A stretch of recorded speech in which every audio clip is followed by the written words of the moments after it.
আচ্ছা মা, এই যে আর কদিন বাকি, মানে ওই 13-14 তারিখে একটা যেন ব্রত আছে, কি যেন একটা ব্রত? জন্মাষ্টমী। জন্মাষ্টমী জন্মাষ্টমী? হাই ভগবান, নাকি জন্মাষ্টমী? হ্যাঁ, শিবরাত্রি, শিব চতুর্দশী। বেশ, ওই জন্য আপনাদের কাছে বলা, এই যে আর কদিন বাকি মাত্র, তাই না? এই যে বাবার মাথায় জল দেবে, তবে মনে রেখো মা, বাবা তো কলিযুগে আসেইনি। এত কষ্ট করে যে উপবাস করব, আচ্ছা বলো তো মা, শিব চতুর্দশী কেন করবে? কেন করবে? স্বামীর মঙ্গলের জন্য। বেশ, আচ্ছা বাবা, শুধু যদি আমরা ব্রত করছি স্বামীর মঙ্গলের জন্য, আর অনেক ভাইরা, অনেক দাদা ভাইরা তো ব্রত করে, তাহলে তারা কিসের জন্য করে? বউয়ের মঙ্গলের জন্য। কি গো, বউয়ের মঙ্গলের জন্য? না, সবটাই ভুল। কোন স্বামী টামির মঙ্গল নয়, ও স্বামীর মঙ্গল করেছিল সে বাবা, সেই দক্ষ রাজা 27টা মেয়ে, মানে চন্দ্রদেবের 27টা বউ করেছিল। বৃহস্পতির অভিশাপে যখন চন্দ্রের ক্ষয় রোগ হয়েছিল, মানে এক কলা দু কলা করে একেবারে চাঁদ ক্ষয়ে ক্ষয়ে মরে যাচ্ছিল, আর এক কলা যখন বাকি ছিল, পরম বৈষ্ণব বাবা ভোলানাথের কাছে গিয়েছিল। আর এই বনেদের বনেদের বরেদের কি বলে বাবা?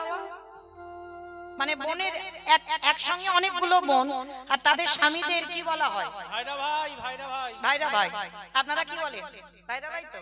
বেশ, তাহলে চাঁদ আর বাবা ভোলানাথ এরা হচ্ছে ভাইরা ভাই, মানে সম্পর্কে, মানে শালীকে বিয়ে করেছিল, আর মা দুর্গাকে তো বিয়ে করেছিল বাবা। তা যখন চাঁদ খইতে খইতে বাবা এক পালা বাকি আছে, তখন গিয়ে দাঁড়িয়েছিল পরম বৈষ্ণব বাবা ভোলানাথের কাছে। আর ভোলানাথ মনে মনে ভাবলো, চাঁদ তো আর একটু হলে একদিন গেলে মরে যাবে, তখন ওই বাবা চাঁদকে নিয়ে জটার ভিতরে ঢুকিয়ে দিল।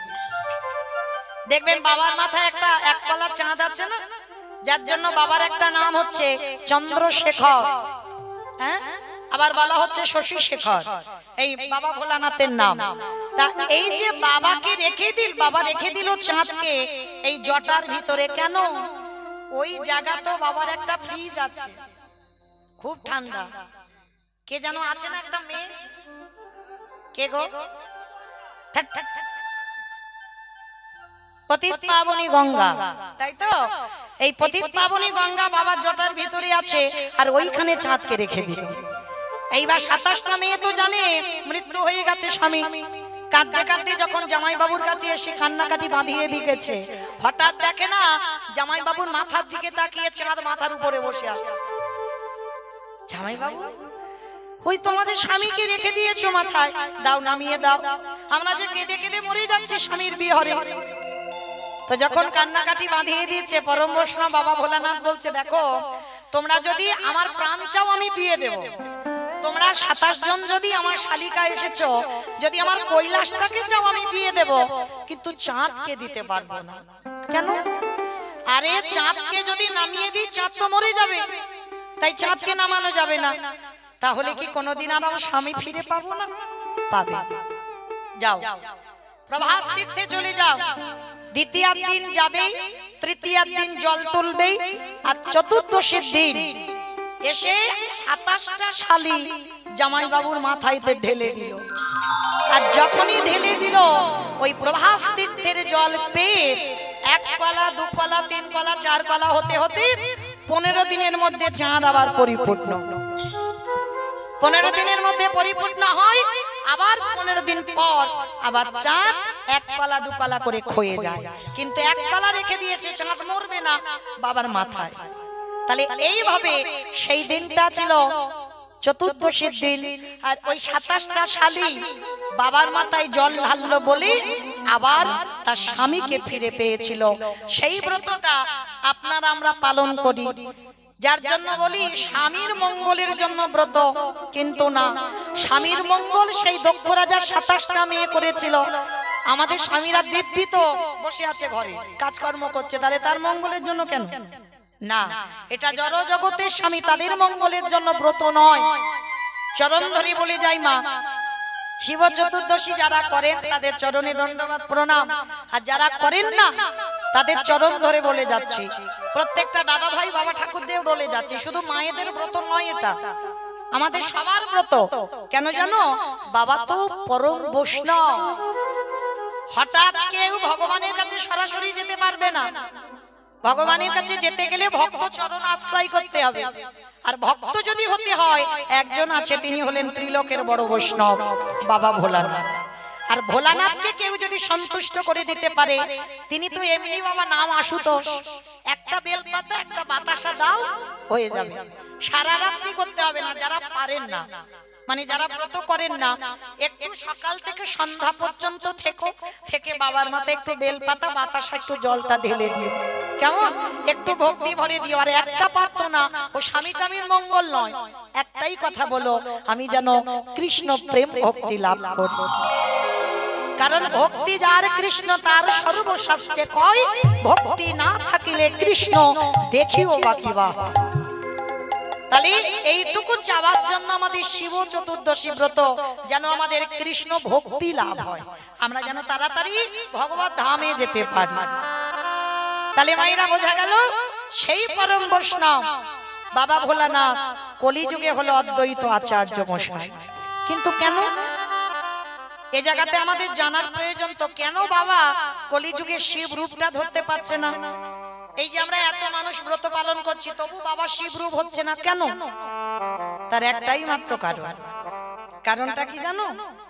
এই কারণটা হচ্ছে বাবা, জানতে গেলে আমাদের একটুখানি যেতে হবে মহাভারত।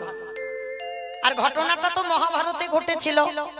এই মহাভারতে বাবা যুধিষ্ঠির মহারাজ করেছিল রাজস্বয় যজ্ঞ। এই রাজস্বয় যজ্ঞে আমার ভগবান কৃষ্ণ সবাইকে দায়িত্ব দিয়েছিল। আর যুধিষ্ঠির মহারাজ বলেছিল, কৃষ্ণ কৃষ্ণ তুমি তো সবাইকে দায়িত্ব দিচ্ছ, তুমি নিজে কোনো কাজ করবে না? ভগবান আমার একটু মুচকি হেসে বলেছিল, আমি তো কাজ নিয়ে বসে আছি গো, সবাইকে একটা করে কাজ দিয়েছি। আর জানো, আমি আমার বেলা আলাদা করে দুটো দায়িত্ব ফেলে রেখেছি। সে কি? সবাই একটা করে কাজ করবে, আর তুমি তোমার বেলা দুটো কাজ। কি কাজ করবে কৃষ্ণ?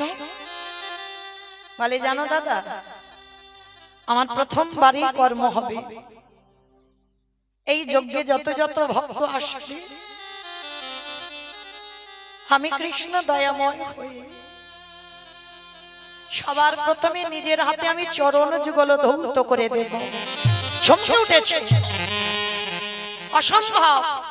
কৃষ্ণ কোথাকার আর কোন মানুষ আসবে, কে নিচু জাত কে উঁচু জাত, জাতির ঠিক নেই, আর তুই সবার পা ধোয়াবি? ভগবান হেসে বলেছিল, দাদা আমার তো কোনো কালেই জাতের বিচার নেই, ওটা মানুষ করে। কে নিচু জাত কে উঁচু জাত, কে ব্রাহ্মণ কে বৈষ্ণব কে ক্ষত্রিয় কে শূদ্র, এটা মানুষ করে। আমার ভগবানের বিচার নয়। ভগবান জানে সবাই একটাই দাস, কৃষ্ণ চরণের দাস। আর ভগবান হাসছে আর বলছে, জানো দাদা, আমি যেই পা ধোয়ার কাজটা নিয়েছি তো এমনি এমনি নয়।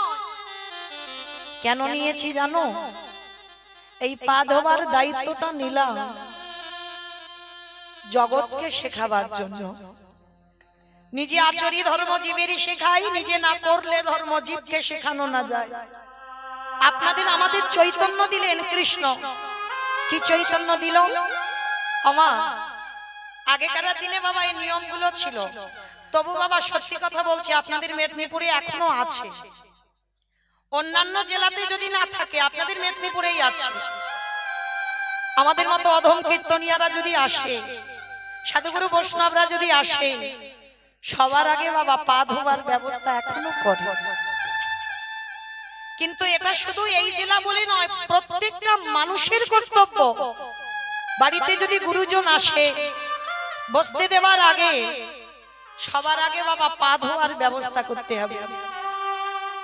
তাই সবার চরণে আমার একটা নিবেদন, মা যদি কোনোদিন বাড়িতে গুরুজন আসে, গুরুদেব আসে বছর অন্তর, সাধুগুরু বৈষ্ণব যদি আসে, চেষ্টা করবে মা সবার আগে পা ধোয়ার ব্যবস্থাটা করতে। আর যারা গুরুদেব নেই, যাদের দেহ রেখেছেন, যাদের সাধুগুরু বৈষ্ণব দুয়ারে আসে না, তারা কি করবে? তাদের জন্য উপায় বলে দিয়েছে। কি করতে বলেছে জানো ভগবান? যে যার ঘরের বাবা মা তো আছে, যে যার ঘরের শ্বশুর শাশুড়ি তো আছে, যাদের আছে, যারা হারিয়ে ফেলেছো বাবা তাদের কথা বাদ দাও, তারা তো কাঁদলেও আর পাবে না। যাদের আছে একটু যত্ন করে আঁকলে রেখে দিও গো। ওই দুটো চরণ বাবা খুব মূল্যবান গো। আমি বলছি না, আমি বলবো কেন? ভগবান কৃষ্ণ সুদামাকে বলেছিল, সুদামা এই পৃথিবীতে সব থেকে বড় গুরু হলো যে যার ঘরের বাবা মা, তারপরে গুরু হলো শিক্ষা গুরু, দীক্ষা গুরু, তারপরে গুরু হলাম আমি ভগবান। এই জগতে বাবা কেউ যদি জীবিত ভগবানকে পূজা করে, আর জীবিত ভগবানটাকে যে যার ঘরের বাবা মা। একবার হৃদয়টাকে প্রশ্ন করেন মা, পেয়ে যাবেন উত্তর। এগুলো বিবেক চেতনা। যে মা 10 মাস গর্ভে ধারণ করে রেখেছিল বাবা, কত যন্ত্রণা ভোগ করেছে মা, কত রাত খাইনি, কত রাত ঘুমাইনি সন্তানকে মানুষ করতে গিয়ে। শুধু গর্ভে থাকাকালীন কষ্ট পেয়েছে না, সন্তান জন্ম দিল তার জন্য কত রাত তো মা ঘুমায়নি, কত কষ্ট করে বাবা হাড় খাটুনি খেটে সন্তানকে বড় করে তুললো।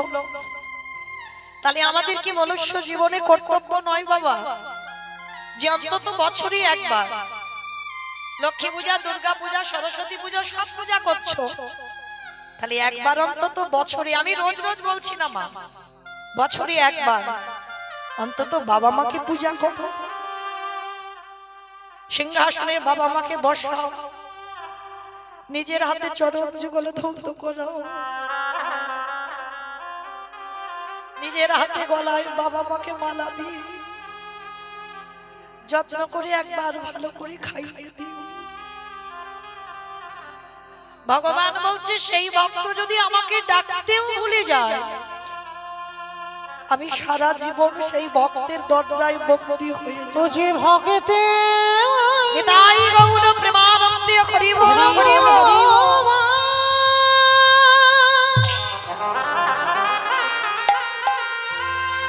তুঝে ভক্ত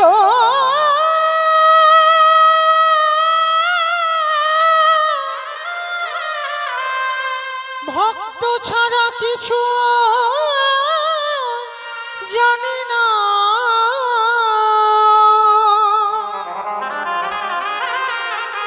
তাই তো যুগে যুগে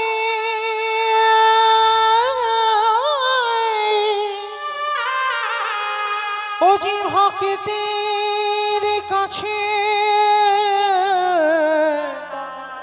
ছুটে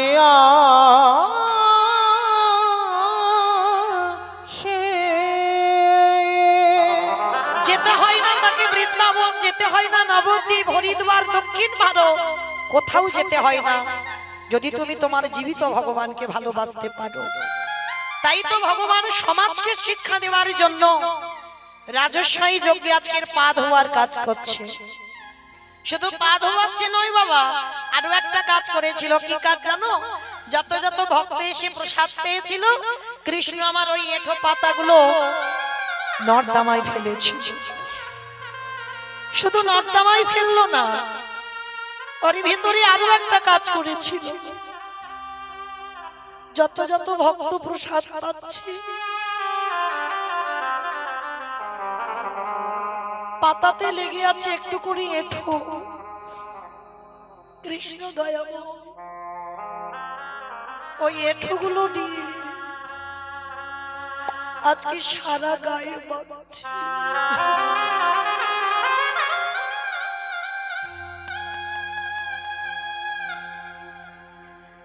যুধিষ্ঠির মহারাজ বলেছিল, কৃষ্ণ কৃষ্ণ আজকের ওদের পা ধোয়াচ্ছে, সেগুলো মেনে নেওয়া যায়, ওদের এঁঠো পাতাগুলো নর্দমায় ফেলছিস মেনে নেওয়া যায়,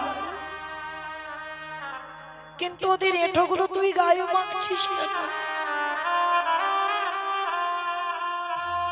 ভগবান হেসে বলল, দাদা গো, এই জগৎ সংসারে মাঝি সবাই তো পাবে করে, কিন্তু জানো দাদা সবাই পাপী, আরে আমি হলাম মহাপাপী। এ জগতে সবার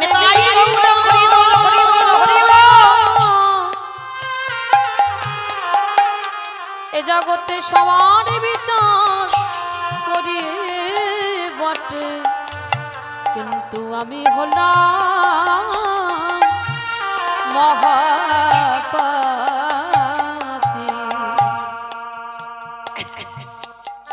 এই জগতে বাবা ভগবান কৃষ্ণ হাসছে আর বলছি জানো সবাই পাপ করে আর আমি তো মহাপাপী। তার যুধিষ্ঠির মহারাজ বলছে কৃষ্ণ তুই নিজেকে বলছিস পাপী, কি এমন পাপ করেছিস? বলে কেন, ত্রেতা যুগের রাম অবতারী আমি রাবণকে তো হত্যা করেছি, আর রাবণ হচ্ছে বড় ভক্ত, সেই রাবণকে হত্যা করে আমার সর্বশরীরটা পাপী হয়ে গেল।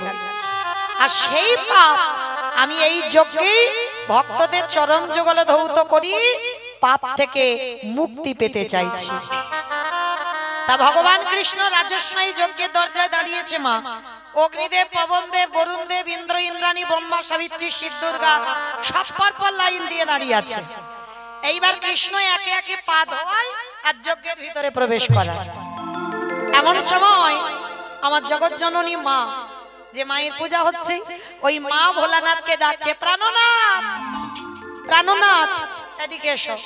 কৃষ্ণ পা ধোয়াচ্ছে, চলো পা দুটো ভালো করে ধুইয়ে নি। বাবা ভোলানাথ হেসে বলছে, পার্বতী তোমার কি মাথার গন্ডগোল হয়ে গেল? হ্যাঁ, কৃষ্ণ পা ধোবাবে আর আমার পা দুটো বাড়িয়ে দেব? শোনো, তুমি ভুলে যাচ্ছ ও কে আর আমি কে। তা তোমার যদি ধোয়াবার ইচ্ছা হয় তো তুমি লাইনে দাঁড়াও, কিন্তু আমার পা আমার কৃষ্ণ ধোয়াতে পারবে না। এই কথা বলে বাবা ভোলানাথ লাইন থেকে বেলাইনে চলে গেছে। আর কৃষ্ণ তো নিচু হয়ে পা ধোবাচ্ছে, আর আড়ালে গিয়ে ভোলানাথ কি করেছে জানো, কৃষ্ণের চোখে ধুলো দেবে। ও বাবা, সম্ভব? মানুষ মানুষকে ঠকাতে পারে, মানুষ মানুষের সঙ্গে চালাকি করতে পারে, কিন্তু আমার ওই যে ছেলেটা বাঁশি বাজাচ্ছে ওর সঙ্গে হয়? খাতা কলমে হিসেব হয়ে যাবে না?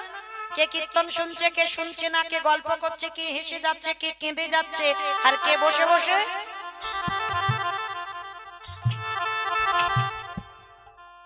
আমি দেখতে পাচ্ছি না, কিন্তু তার চোখে তো ধুলো দেওয়া যাবে না। তা ভগবান নিচু হয়ে পা ধোয়াচ্ছে, আর আড়ালে বাবা ভোলানাথ একটা দুম করে কুকুর হয়ে গেছে। মনে মনে চিন্তা করছে এবার কৃষ্ণের চোখে ধুলো দিতে হবে।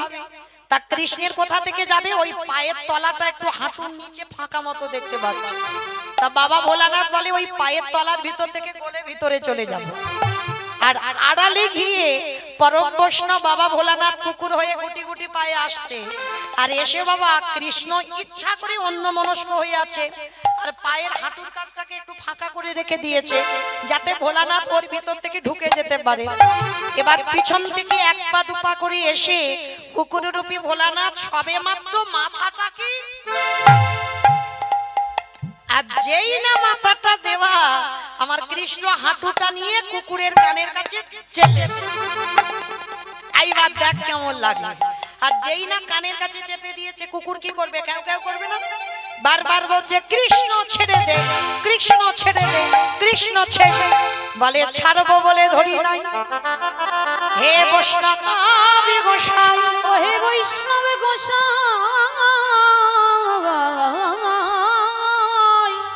তোমার মতো বৈষ্ণবের দুটো পা ধোয়ালে জীবনে কম হতো। সেই যে রাবণকে মেরে আমি পাপ করেছি, তোমার মতো বৈষ্ণবের দুটো পা ধোয়ালে কম হতো। ওই জন্য তুমি তো জেনে বুঝে আমার জন্য আরো এক্সট্রা দুটো জুড়ে দিয়েছো। বুঝতে পেরেছো?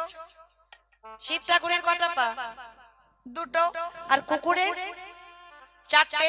ভগবান বলে দেখো এবার তোমার দেখাচ্ছি মজা, তোমার মতো বৈষ্ণবের দুটো পা ধোয়ালে কম হতো, ওই জন্য তো তুমি আমার জন্য আরো দুটো জুড়েছো। এবারে দাও দাও শরণ তুমি বাগাইলা নিতাই গৌর হরি বল হরি বল হরি বল। বৈষ্ণবে গোসাই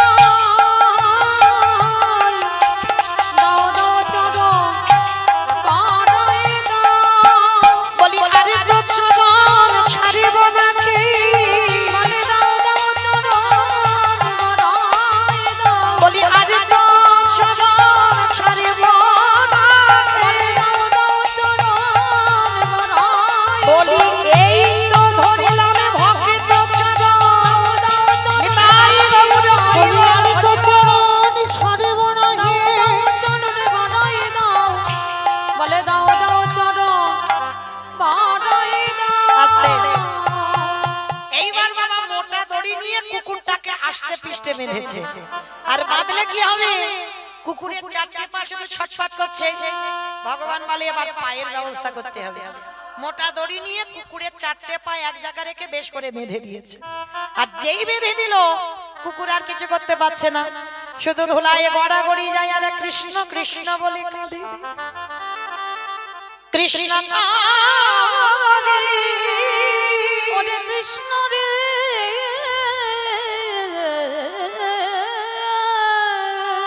তব চরণে বড় অপরাধে। এইবার কি করেছে বাবা ভগবান কৃষ্ণ দড়ি দিয়ে কুকুরের চারটে পা বেঁধে সবার পা ধোবাচ্ছে ঘটিতে করে জল দিয়ে আর কুকুরের বেলা কি করেছে জানো? কৃষ্ণ দয়াময় আমার কুকুরের চারটে চরণ কৃষ্ণ আমার বুকে ধরে খালি বিলি নদী নালার জলে নয় খালি কঞ্জ কৃষ্ণ আমার চোখের জলে চরণ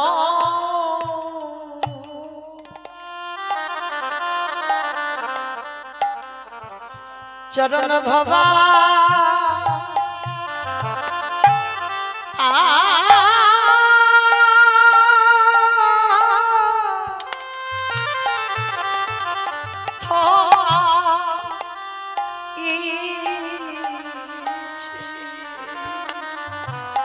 হে বৈষ্ণবে কৃপা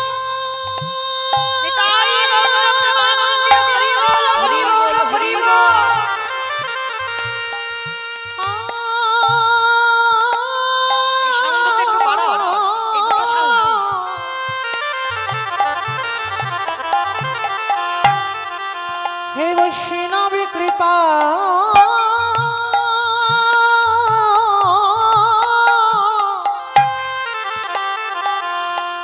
কৃপা করো বলে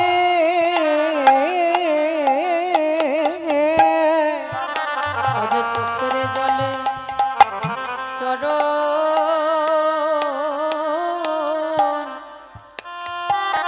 চরণ ধোয়া ধোয়াইছে ভোলানাথ বলল কৃষ্ণ রে এই রাজস্বাই যজ্ঞে যে ভুল কাজে করে ফেললা ওরে কৃষ্ণ রে ওরে কৃষ্ণ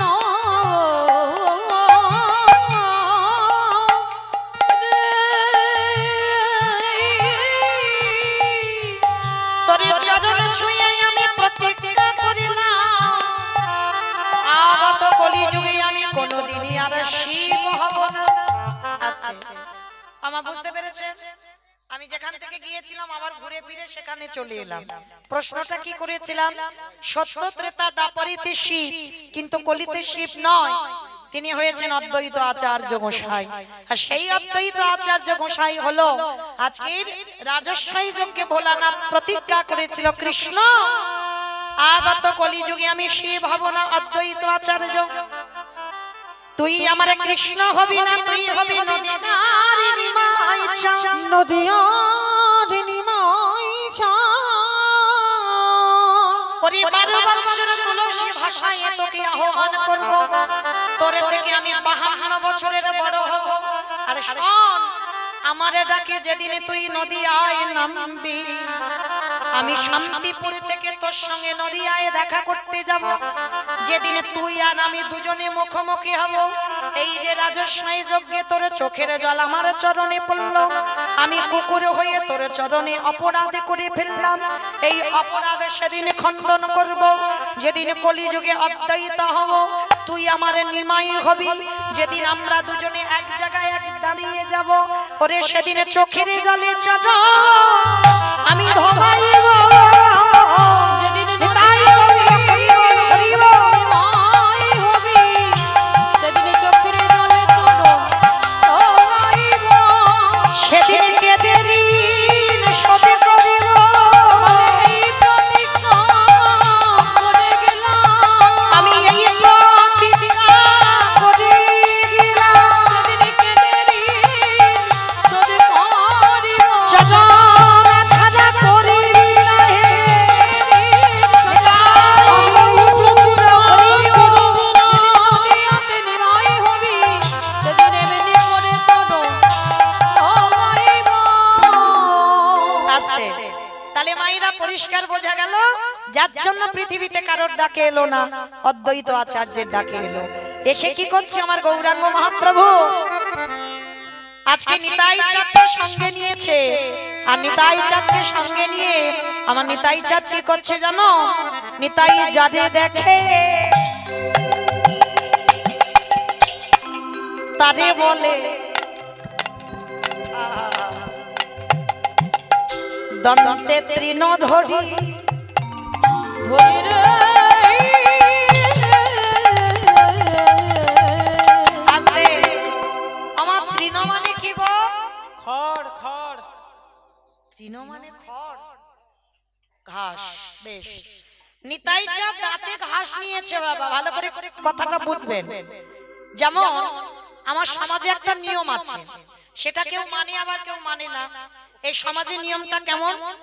গুরুজনদের সামনে কথা বলতে গেলে বাবা আমাদের মাথাটা নিচু করে কথা বলতে হয়, মানে তোমার স্বভাব যেন নত ভাব হয়, এটা আমার সমাজের নিয়ম।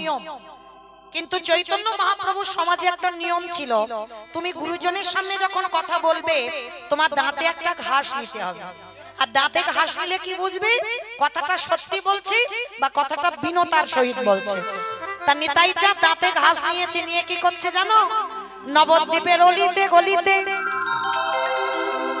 নিতাই যারে দেখে তার পদ ধরে বলে, তোদের ঘরে আমি বাসনে মেজে দেব, তোদের ঘরে আমি পাটনা বেটে দেব, তোদের ঘরে আমি কাপড় কেচে দেব, তোদের ঘরে আমি রান্না করে দেব, তোরা যা বলবি আমি তাই শুনবো। আমি নয়, নিতাই চাঁদ বলছে, কিন্তু তার বিনিময়ে তোদের সবাইকে একটা কাজ করতে হবে।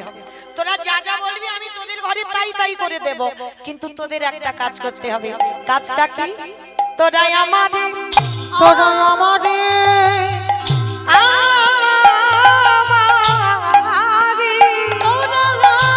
উলুধ্বনি বাইরা কিনে আনা ওইটা বাড়াও ভাই, বাড়াও। একেবারে বলল গৌর হরি হরি রে। আস্তে। মানে তোরা আমাকে কিনে নে, যা বলবি করে দেব কাজ, কিচ্ছু বাদ রাখবো না, যেটা বলবি করব, কিন্তু তার বিনিময়ে তোদের একবার কৃষ্ণ বলতে হবে। হরি বল। এইবার নিতাই চাঁদ কি করছে জানো? অমাইরা, আপনাদের এই জায়গাটার নাম কি? ক্ষীরপাই ছিন্নমস্তার মন্দির নাকি? ক্ষীরপাই। বেশ, তাই ক্ষীরপাই। আচ্ছা, নিতাই চাঁদ হরি নামের ডালাটা নিয়ে ক্ষীরপাই এসেছে। আমি আসিনি, কিন্তু নিতাই চাঁদ এসেছে। অন্যান্য জায়গা নয়, শুধু ক্ষীরপাই এসেছে। এসে কি করছে জানো? পাইকারি বলে পাইকারি, পাইকারি বলে পাইকারি। আস্তে। এই জায়গাটা ভালো করে বুঝবেন বাবা।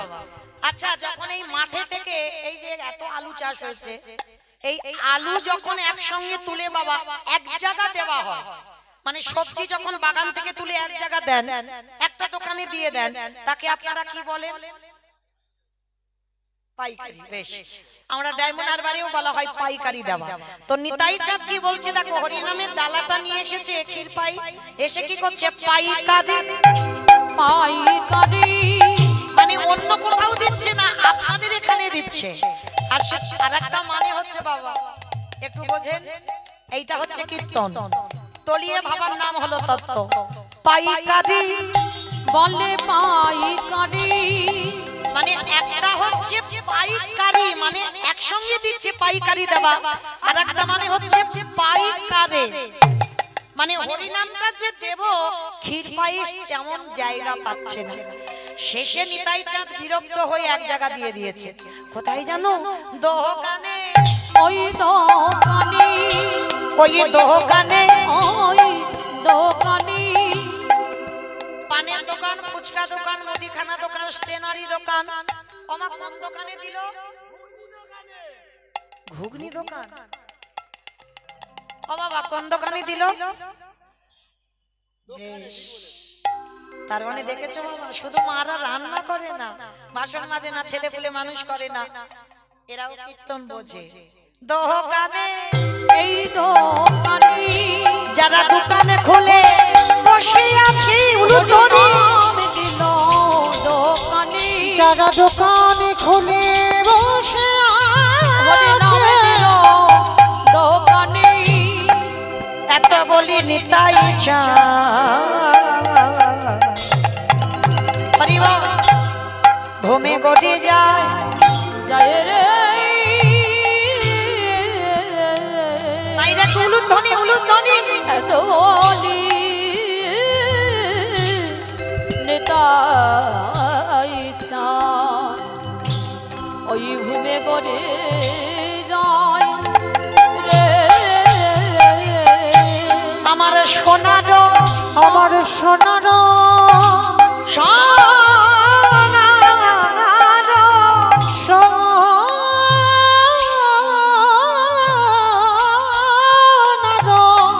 পর্বত যেন, পর্বত যেন ওই ধুলাতে লুটাই রে। তোরা কে কি নিবি আয়, কে কি নিবি আয়, তোরা কে কি। এইটা কীর্তন। কীর্তন হচ্ছে বাবা নারকেল। নারকেল দেখেছো? বাইরে একটা খসা, খসাটাকে ছাড়িয়ে দাও, ও বাবা নারকেল পাবে, আরো শক্ত জিনিস পাবে, সেইটাকে ভেদ করবি, তারপরে নারকেলের স্বাদ পাবে। তাহলে কীর্তন দেখো, কে কি নিবি আয়, তোরা কে কি নিবি আয়, ওরে কে কি নিবি আয়, কে কি নিবি আয়, ওরে কে কি নিবি আয়, কে কি নিবি আয়। ওই না গোলকের অমূল্য ধন, তোরা কে কি নিবি আয়, দাঁড়ে দাঁড়ে বিলাইছে, দারে দারে বিলাইছে, দাঁড়ে দাঁড়ে বিলাইছে, নামে দারে দারে বিলাইছে, ওই না গোলকের অমূল্য ধন, নামে দারে দারে বিলাইছে, আছে গোলকের অমূল্য ধন, নামে দারে দারে বিলাইছে। আজ যে দেখনি দেখে না, দেখনি দেখে, যে দেখনি দেখে না, দেখনি দেখে, গোলকের অমূল্য ধন, দেখনি দেখে, গোলকের অমূল্য ধন, দেখনি দেখে, যে দেখনি দেখে না। দেখনি দেখে না। আহা সোনার পর্বত যেন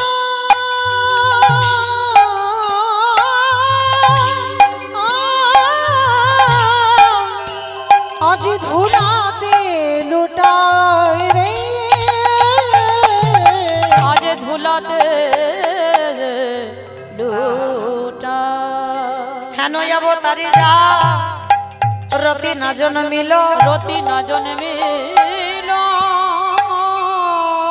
অবতার আসিল চনে বলে, সেই পাপী এলো আর গেল। ওগো এলো আর গেল। দাস লোচন বলে সে পাপী এলো গেল রে লোচন বলে সেই পাপে এলো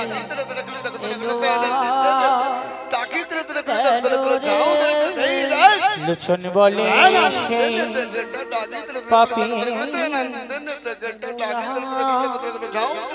গেল রে লোচনে বলে সেই পাপে এলো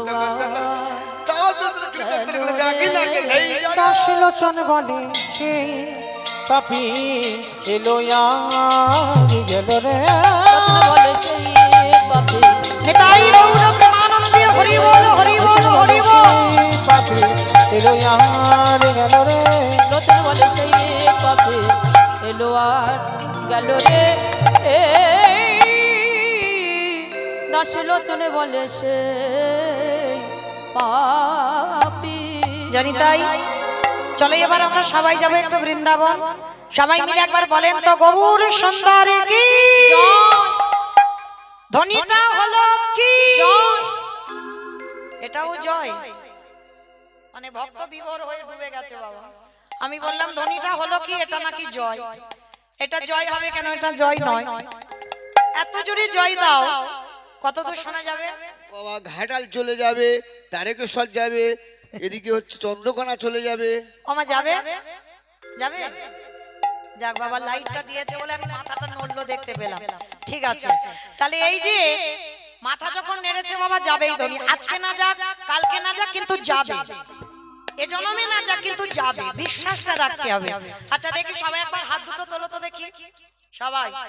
যার যার হাত এসেছে, যারা আসেনি বলবো না, যারা বাড়িতে রেখে এসেছো, যারা আছে তোলো। ও বাবা মাঝখানটা এরকম ধসে মতো গেল কেন? এই ধসা রোগ ভালো নয় সম্পূর্ণ। এদিকে আমার ভাইরা দাদা ভাইরা যারা ছড়িয়ে ছিটিয়ে আছো বসছো না তাদের কই হাত তোলো দেখি, পকেট থেকে বের করো সবাই একসঙ্গে প্রত্যেকে বলবে কেমন? আমার পিছনে হাত ধসে যাচ্ছে তোলো দেখি হরি বল। একসঙ্গে হাতগুলো তুলবে কেমন? একসঙ্গে বলবে গৌর সুন্দরী কি জয়, নবদ্বীপের ধাম কি জয়, সচির নন্দনে কি বিষ্ণু প্রিয়া কি নিতাই চাঁদ কি ভক্তবৃন্দ কি হরিবাসর ধাম কি সাধু গুরু বৈষ্ণব কি আপন আপন গুরুচরণ কি কমিটি ভাই সব কি হরিনাম যজ্ঞ কি আজকের আনন্দ কি কালী মাতা কি নিতাই গৌর প্রেমানন্দে। আমার হাতটা একটু ব্যথা করলো না কিন্তু একটা ব্যায়াম হয়ে গেল তাই না? চলো এবার আমরা একটু যাই একটা ভজন গাইতে গাইতে বৃন্দাবন। কেমন কিম একটা ভজন হবে তো? চলো তবে আমি আর আমার সম্প্রদায় নয় সবাই যাব। কই একটু উলুধ্বনি দাও।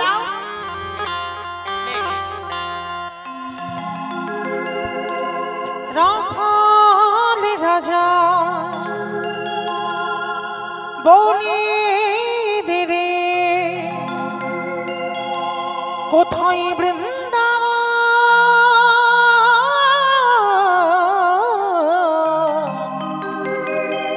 রাধা কুণ্ড স্বামী কুণ্ড গিরি গোবরী রাখাল রাজা বলে দিলে কোথায় বৃন্দাবন শ্যামে কুণ্ড রাধা কুণ্ড গিরি গোবর্ধন। রাখাল রাজা বলে দিলে কোথায় বৃন্দাবন রাধা কুণ্ড শ্যামী কুণ্ড গিরি গোবর্ধন। রাখাল রাজা বলে দিলে কোথায় বৃন্দাবন শ্যামে কুণ্ড রাধা কুণ্ড গিরি গোবর্ধন। ওই ভক্তবতী শ্রী যমুনায় উষানে বয়ে যায় কেশিঘাট বংশীঘাট আছে সারা। ভক্তবতী শ্রী যমুনা উজানে বয়ে যায় কেশিঘাটে বংশীঘাট আছে শ্যামরায়। আমার আমি আর আমার সম্প্রদায় যাচ্ছি আর কেউ যাচ্ছে না যাচ্ছি, যারা যারা যাচ্ছি আর একবার এই কান মুলে বলছি মা কালী দিব্যি, আর বলবো না, এইবারটা শেষ। সবাই দেখি হাত দুটো একবার তোলো দেখি, সবাই বাম একটু ঘুরিয়ে দাও। হরি বল। সবাই একসঙ্গে, কেমন একসঙ্গে তালে তালে করো, তালি দেবে কেমন সবাই। ভাগ্যবতী শ্রী যমুনায় উজানে বয়ে যায়, কেশি হাতে শিবাত আছে শ্যামনা। ভাগ্যবতী শ্রী যমুনা উজানে বয়ে যায়, কেশি ঘাট শিব আসে শ্যামরা। বাঁশরি বাজাই রে কানা, বাঁশরি বাজাই, বাঁশি শুনি রাধা রানী অভিসারী ও বাঁশরি বাজাই রে কালা, বাঁশরি বাজাই, বাঁশি শুনে রাধা রানী অভিসারে যায়। বাঁশরি বাজাই নিতাই গৌর প্রেমানন্দে হরি বল, হরি বল। বাঁশি শুনি রাধা রানী অভিসারী যায়। রাধে রাধে রাধে রাধে রাধে রাধে রাধে।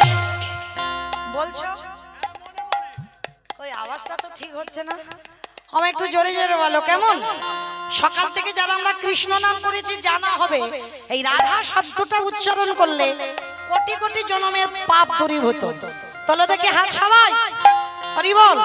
জয় জয় রাধে রাধে রাধে রাধে राधे राधे राधे राधे वृंदावन में राधे राधे गोवर्धन में राधे राधे निधोवन में राधे राधे गली गली में राधे राधे स्नान गली में राधे राधे मन गली में राधे राधे बरसाना में राधे राधे राधा कुंड में राधे राधे श्याम कुंड में राधे राधे हरिद्वार में राधे राधे जोर से बोलो राधे राधे फिर से बोलो राधे राधे ताले वन में राधे राधे कमल वन में राधे राधे ऊंचा गाँव में राधे राधे प्रेम से बोलो राधे राधे भाव से बोलो राधे राधे जोर से बोलो राधे राधे बाके बिहारी রাখাল রাজা निताई गौर हरि बोल हरि बोल। কোথায় বৃন্দাবন, স্বামী কুন্দ রাধা কুন্দ গিরি গৌরধাম।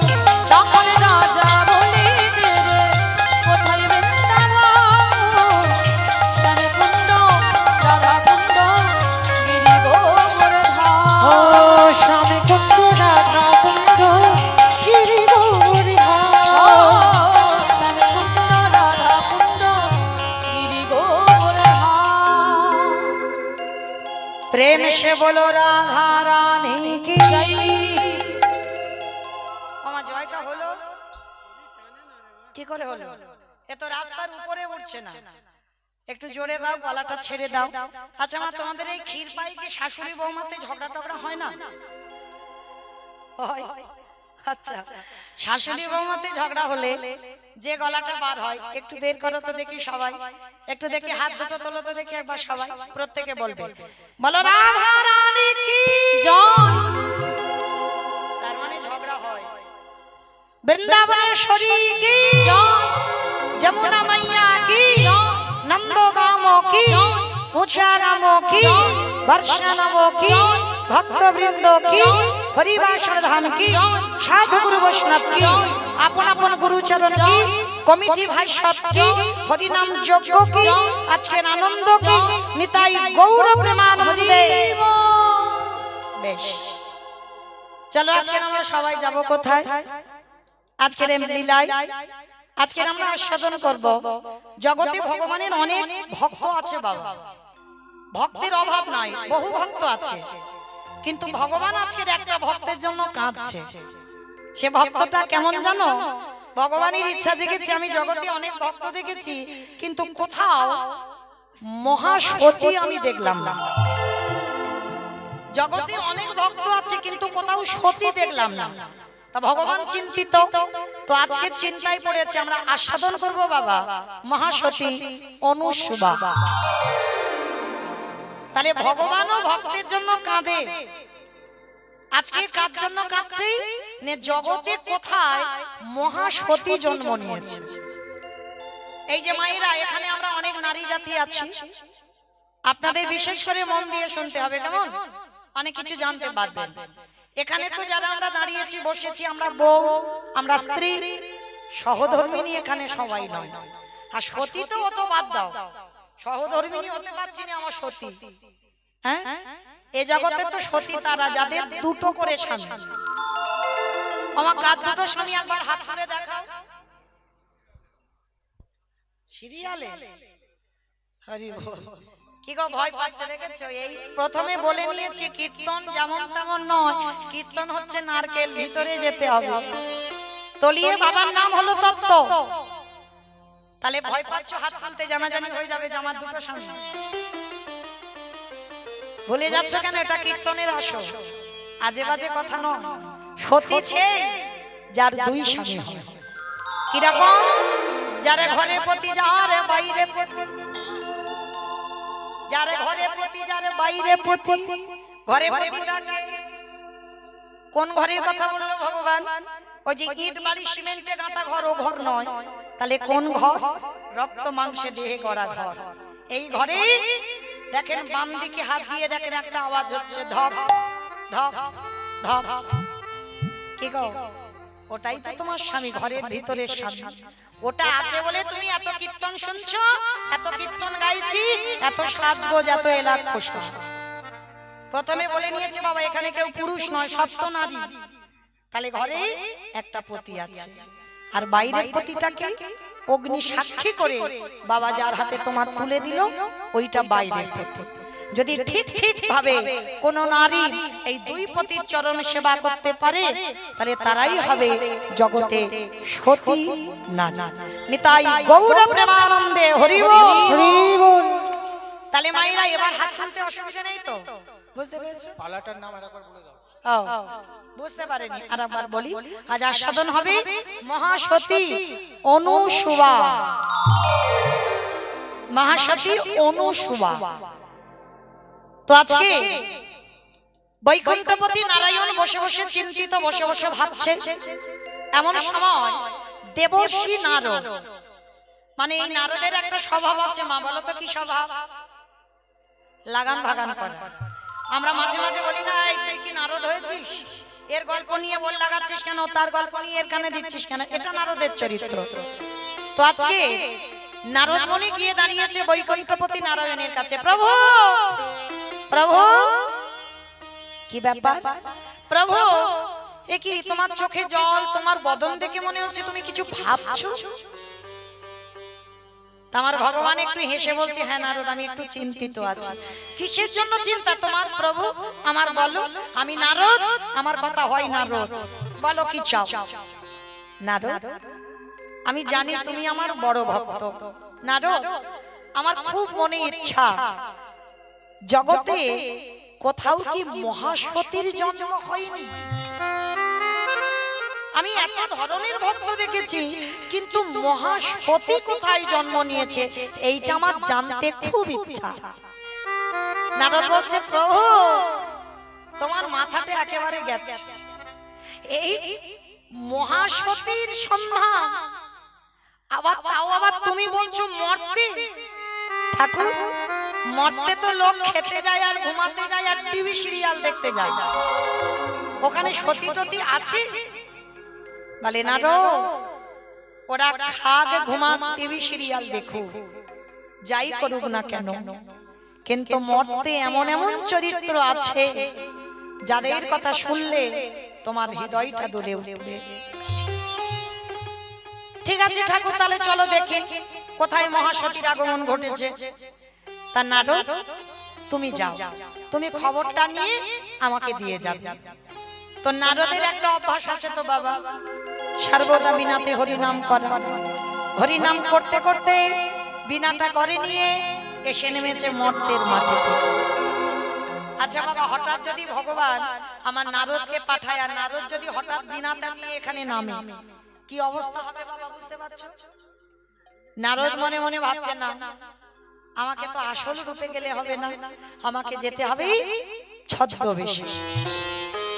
দেবর্ষি নারদ একটা বৈষ্ণব রূপ ধারণ করেছে, আর বৈষ্ণব রূপ ধারণ করে হাতে একটা লাঠি নিয়ে ঠুকতে ঠুকতে সারা মর্তের মাটিটা ঘুরে বেড়াচ্ছে। আর মর্তের মাটিতে যেই না গেছে বাবা 7:30 8টা বেজে যাচ্ছে, এখনো নারী জাতিদের দরজা বন্ধ। কি গো, যারা সতী নারী হবে তাদের ঘুম তো ভাঙবে ভোরের বেলা, ব্রহ্ম মুহূর্ত, সূর্য উদয়ের 1 ঘন্টা 36 মিনিট আগে। আর যে বাড়িতে নারদ ঢুকতে যাবে সে বাড়িতে দেখে না সকাল কখন হয়ে গেছে, এখনো দরজা ভেজানো আছে। ঠাকুর, এই মর্তে সতী আমার মনে হয় আজকের আমি সারা দিন খুঁজলেও পাবো না। বাবা তাই হলো, সারা দিন মর্তে ঘুরে ঘুরে বেড়াচ্ছে, একটা সতীর সন্ধান পাচ্ছে না। শেষে নারদ খিদে ক্লান্ত হয়ে গেছে, ক্লান্ত হয়ে জঙ্গলের মাঝে একটা গাছের তলাতে বসে বসে ভাবছে, প্রভু আমি কি কুক্ষণে এসেছিলাম, এখন তুমি বলে দাও আমি সতী কোথায় পাবো? সকাল থেকে ঘুরে বেড়াচ্ছি, একটা সতী পাচ্ছি না, কেউ খেতেও দিচ্ছে না, আমার পেটে আগুন জ্বলছে, কি খাবো বলো? নারদ বসে বসে খুব রেগে গেছে। আর ওই কথা বলতে বলতে হঠাৎ দেখে না মা সন্ধ্যা হয়েছে, আর সন্ধ্যাবেলায় জঙ্গলে হঠাৎ একটা ওই টিপ টিপ করে একটা আলো জ্বলছে। আরে ওই তো ওই পাহাড়ের মাথায় যেন কি একটা আলো জ্বলছে না, যাই আমি একটু দেখে আসি, ওইখানে যদি কোনো খাবার টাবার পাই, যদি কোনো সহৃদয়বান ব্যক্তি থাকে অন্তত আমাকে কিছু খেতে তো দেবে। নারদমণি লাঠি ঠুকতে ঠুকতে গেছে, আর জায়গাটা হলো বাবা চিত্রকূট পর্বত। আপনারা যারা যাবেন উত্তরপ্রদেশ বৃন্দাবন, আর এই বৃন্দাবন বেড়াতে গেলে দেখবেন অনেকে যান, সতী অনুসুবার বাড়ি একেবারে বাবা জঙ্গলের মধ্যে দিয়ে, একেবারে পাহাড়ের উপরে। দুজনের ভজন কুঠির, পত্রীমণি অনুসুবা মা, দুইজনে বসবাস করে। বড় ভজন, বড় সাধু, দুজনে জঙ্গলে একাকী কাটায়।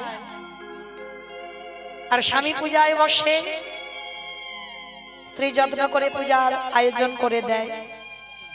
খুব সুখে সংসার চলছিল বাবা, বড় আনন্দে ছিল দুই লোকে। নারদমণি গিয়ে যেই না দাঁড়িয়েছে, মনে মনে ভাবছে বাবা এই জঙ্গলে চারিদিকে কোনো ঘর বাড়ি নাই, একাকী পর্ণ কুঠির, দেখি তো একবার ডেকে। নারদমণি ছদ্মবেশে ডাকছে, ওমা মা, কেউ কি বাড়িতে আছিস মা? আমি এক বৈষ্ণব মা, বড্ড খিদে পেয়েছে, একটু খেতে দিবি মা? যেই না নারদ ডেকেছে, অনুসুয়া মা তাড়াতাড়ি করে মাথায় কাপড়টা দিয়ে বেরিয়ে এসেছে।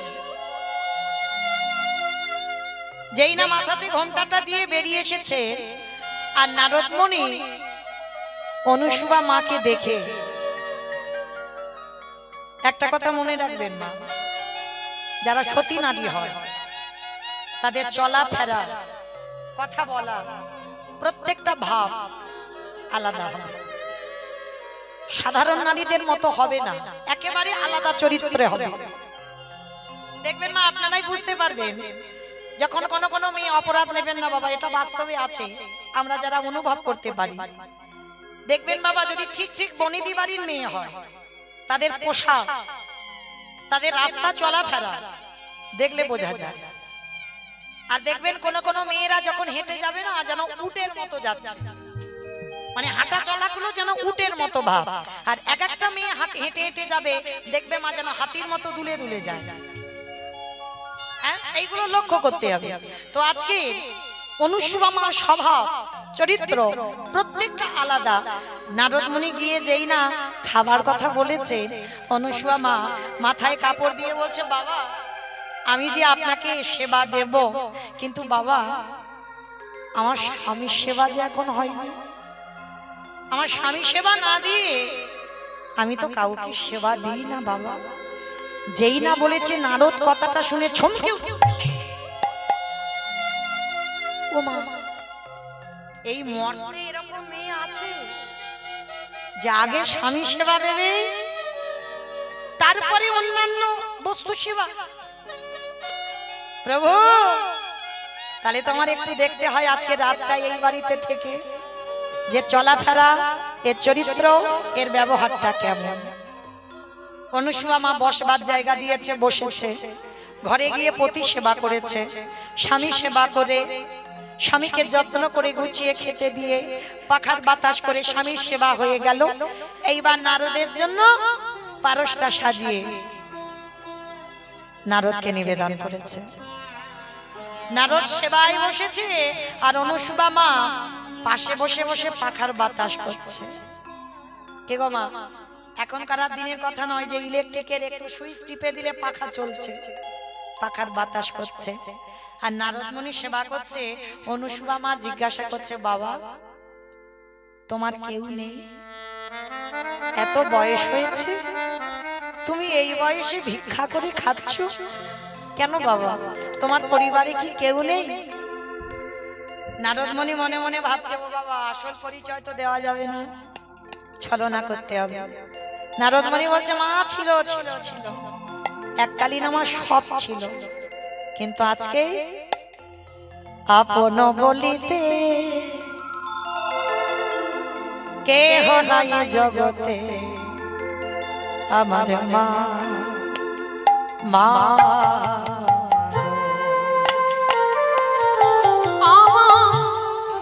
আপন বলিতে কেহ নাই জগতে, মা মা গো। আমারে ভাগ্য দেব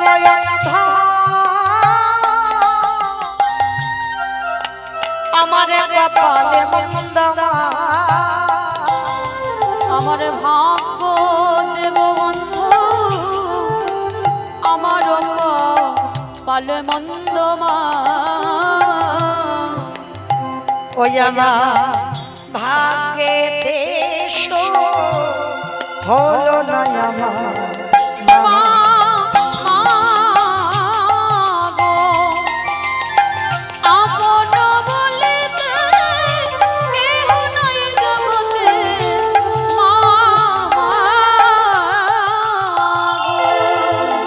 ওগো যারা আমার পিছে ছিল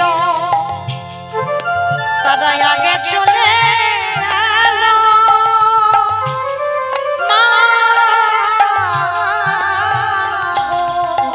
ওগো যারা আমার পিছে ছিল তারা আগে চলে গেল,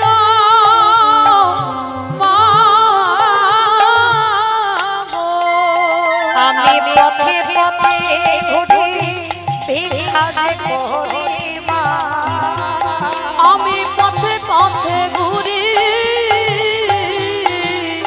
ভিক্ষা যে করি মা। ওই আমার ভাগ্যে দেশ হলো না আমার মা।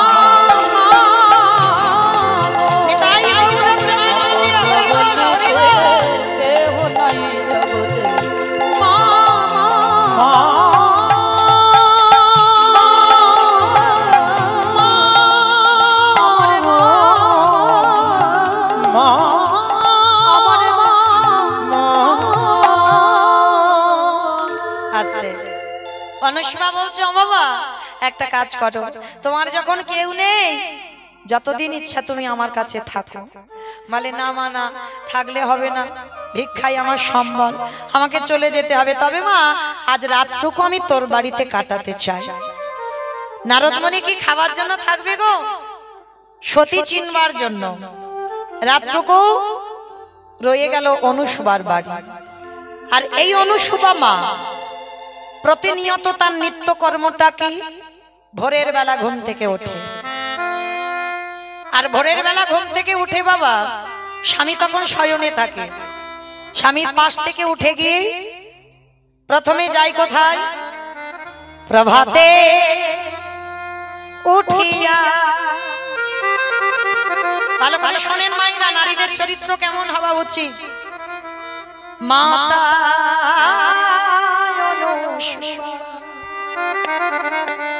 নদীতে করিলাস না লোহাতে উঠিয়া